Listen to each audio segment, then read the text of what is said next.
Hello mga kapakpak, lumipad ako dito sa La Trinidad Benguet Vegetable Market. Kita nyo naman, ang dami-daming mga gulay. Medyo meron talaga ditong nag-uumapaw na dami ng mga sibuyas. Tapos dami-daming gulay. Bumili ako din sa dalawa. Magkapatid sila sa labas. Diba? Sabi nyo magkaibang ama. Ayan, ang daming gulay, mura-mura. O, diba? Tapos ang daming paborito, kaya pasyal na kayo. Nasa 40 pesos lang ang marble potato. Ang mga... Asa yung marble potato? Ayan, 40 pesos. Ilang sonis to eh. Marble potato ba to? Tapos meron silang... ano tawag dito? Sili. Di ba girls?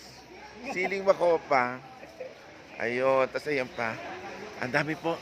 Pasyal na kayo rito. La Trinidad Benguet. Pero sabi nila, March daw talaga ang presyong mura. Ayun, ito yung patatas, cauliflower, repolyo. Ang dami-dami. Nakakatuwa.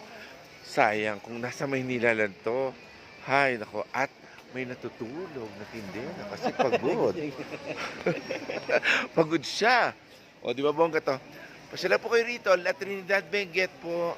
At ito ang kanilang vegetable market. Ang saya mamili. Oh, di ba? Oh, there you go. At may sili. And that's the latest.